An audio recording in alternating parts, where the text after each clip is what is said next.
The U.S. Canada border on a map looks relatively straightforward, but this could not be further from the truth. While many countries have towering walls and heavily guarded barriers, this part of the border is a 20-foot wide deforested corridor, which stretches for 1,349 miles and is known as the Slash.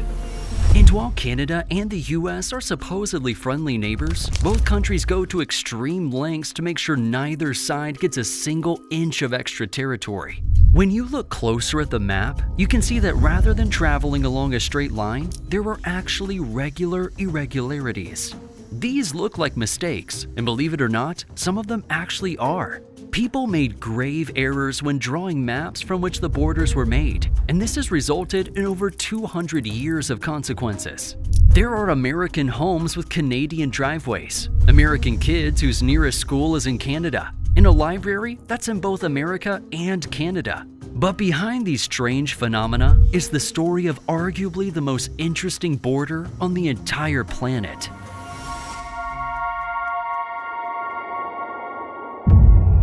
While the US's Canadian border probably doesn't get as much attention as the Mexican one further south, the US does surprisingly take this border incredibly seriously. For thousands of miles, both American and Canadian authorities deforested exactly 20 feet of forest, with clear defined edges along a consistently straight line. This has led to the insane situation where you can actually see the US and Canada border on not only a map, but on satellite imagery. To prevent this perfect line from ever changing, the average US taxpayer pays 50 cents every year to the International Boundary Commission, who maintains it every 6 years. There's no military there simply because there's no military threat. Both countries have such strong economic, cultural, and military ties that the idea of them ever being at war with each other is unthinkable. Even if an enemy invader tried to attack the US through the Canadian border, this would also make no sense, as Canada is a member of NATO, so the US would already be on the attack if an enemy ever set foot on Canadian soil. As well as the vast terrain that this line covers, this borderline travels through various hills and mountains along the way, making it one of the most difficult borders to maintain, despite the fact that very few humans ever come across it. In fact, this line is more likely to be seen by bears than any American or Canadian citizens. So why would both sides go through such extreme lengths to create a border? To understand how the border got so strange, you need to understand that there was a time when this land was all part of the British Empire, and traveling from Toronto to New York was considered traveling within the same nation. But in 1776, the 13 colonies pulled their resources together and overthrew the British, giving rise to a new independent nation, which meant that borders needed to be drawn between the new United States and British America, as Canada was known at the time. And imagine living next door to someone you were previously at war with. After the Revolution, the British and Americans fought again in the 1812 war. While no territory was lost or gained in the end, the British did manage to set fire to the White House. Over time, the British and Americans continued to refine the border along stricter lines. On the eastern side, the Great Lakes provide a near-perfect natural border. And believe it or not, there's also a less obvious natural border along the west too. Between the US and Canada is a line of latitude known as the 49th parallel, and it was decided in the 1848 Treaty of Oregon that the US and Canada would be demarcated along this exact boundary. This is why the slash is so rigorously drawn along the ground, as any deviations from this line will be seen as seceding territory to a particular country. As we'll get into, this was much easier said than done. So, by dividing along the 49th parallel on the western side and the Great Lakes on the eastern side, you get a nice natural border between Canada and the US. However, in the state of Minnesota, where the border transitions from the Great Lakes to the 49th parallel, things get really weird. And the reason behind this peculiarity is that someone made a huge mistake, and it resulted in over 2 centuries worth of consequences. During the Treaty of Paris in 1783, the border between the USA and Britain was intended to cut through the Lake of the Woods. Both countries were looking at maps devised by John Mitchell, a famous botanist and physician, but crucially, he was not a professional cartographer. On Mitchell's map, Lake of the Woods was seen as an oval-shaped lake. But we know that's not even remotely true.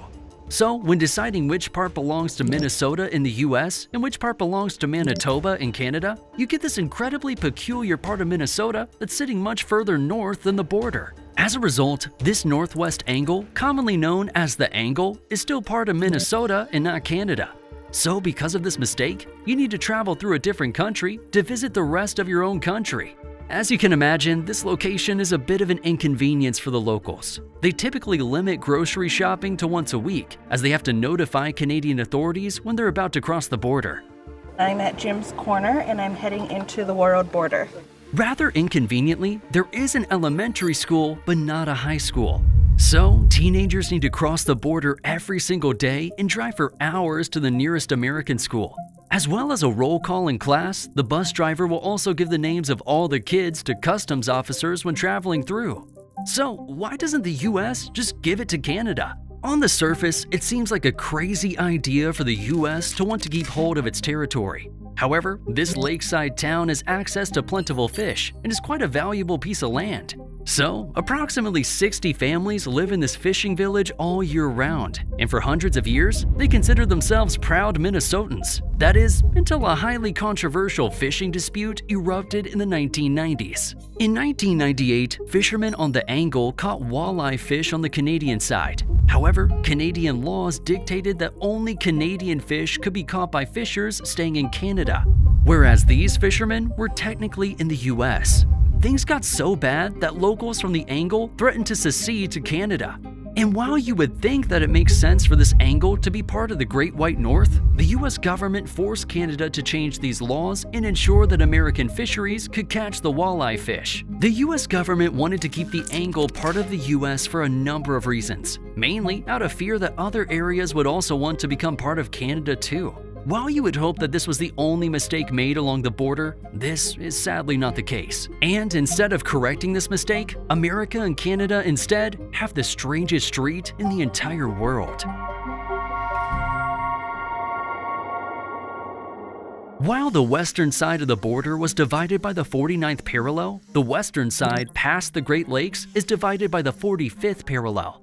Along this line is the Haskell Free Library and Opera House, where one building straddles the Canada-US border in Stansted, Quebec, and Derby Line, Vermont. These are two towns on the border, and this building is a theater in the US and a library in Canada. The same building has both a Canadian and an American address. However, there's only one door on the American side, but if a fire breaks out, you can use the emergency exit on the Canadian side. While this is an interesting quirk for many people visiting, it does come with its own problems.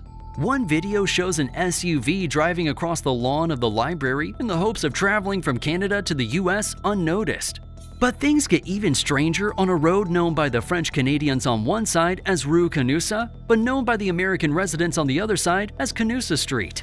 So, if you want to visit your neighbor on the opposite side, you need to bring your passport with you, as you could be stopped by customs. That being said, the communities living there have special arrangements where crossing the border is less of a hassle than for most people. And if you look at Rue Canusa, you can see that once again, it doesn't strictly follow the 45th parallel and should all be part of Canada. This led to the urban myth that the people drawing the map were intoxicated at the time. However, the truth is that this road does not exactly run along the 45th parallel and was yet another surveying error in the perils of not having GPS. But once again, there's no motivation from either side to secede any of the territory. While these strange borders have caused ongoing inconveniences to the locals, there's one particular mistake along the border that, rather than being an inconvenience, has actually been used as an advantage by the surrounding area. Point Roberts looks like a mistake, but it's actually what happens when you rigorously set the border along the 49th parallel. It's part of Washington state, but surrounded by Canada.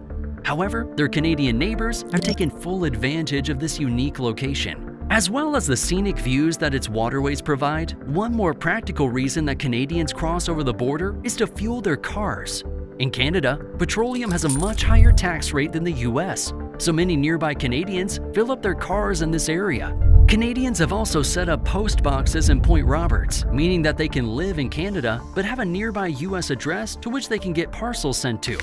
Like the price of gas, shipping is a lot cheaper in the US than it is in Canada. This also gives Canadians access to US-only products and is technically not considered international shipping and avoids customs fees. Some Canadians even travel over to have some medium-rare burgers, which are unavailable in Canada due to their strict health code. At the same time, there's no school in Point Roberts that serves students from grades 4 to 12, meaning that they have a 40-minute commute to school in Blaine, Washington. Other things that most people take for granted, like a dentist and a veterinarian, are not available in this small town. On the surface, it looks like Point Roberts has no practical value for the United States. But like many other territories, the US are reluctant to secede this territory because of the domino effect that it could create. While Point Roberts would make sense if the border strictly followed the 49th, instead, there's something further west that makes a mockery out of this border. Along the Pacific Northwest, you'll notice Vancouver Island, which, as everyone knows, is part of Canada. However, this island stretches far below the 49th, but for cultural and colonial reasons, made sense to keep part of Canada. So, unlike Point Roberts, where they ruthlessly stuck the border along the 49th, Vancouver Island has been given an incredible amount of leeway. The island was significant because Vancouver Island was strategically important to the British, especially for controlling maritime routes and maintaining influence in the Pacific. The British had already established a major fur trading company named Fort Victoria on the southern part of the island, and Vancouver Island was a key outpost. But this gets even weirder when you look in between Vancouver Island and the mainland. Here you have a set of islands, and it was initially agreed that the boundary went through the middle of the waterway, but didn't clarify through which strait. As a result, San Juan Island became populated by both Americans and Canadians, as both claimed ownership of the territory. Then one day, an American farmer shot a pig owned by a British farmer. This led to the British military being dispatched to the island, and a standoff unfolded. Thankfully for both sides, no war took place, and it was agreed that San Juan Island was US territory. Most islands off the mainland are usually categorized by which country they're closest to. However, on the East Coast, there's another island which, once again, makes no sense whatsoever. The natives of Campobello Island view themselves as Canadian. However, this island is only accessible by land through a short ride across the Franklin Delano Roosevelt Bridge, which, as you may have guessed, connects it to America in Lubec, Maine. To get to other parts of Canada, the islanders need to either drive through the USA or take a seasonal ferry to Deer Island. The real reason is because of the cultural ties this island had to Britain and now Canada. In fact, after the American Revolution, this island became a place of refuge for people who were loyal to the British Crown. So, much like Vancouver Island, there were cultural ties rather than geographical ties that decided which country it became part of. And just like in the Rue Canusa, the islanders jokingly claimed that their place on the map was caused by a drunken mistake. The reality, though, is that strange places like Campobello Island and all of the other anomalies discussed earlier could not exist without the unique friendship between the US and Canada. While borders often become battlegrounds, the fact that both countries have maintained such great relations with such a strange border is all the more impressive. If you live at or near any of the places we've mentioned in this video, let us know in the comments below.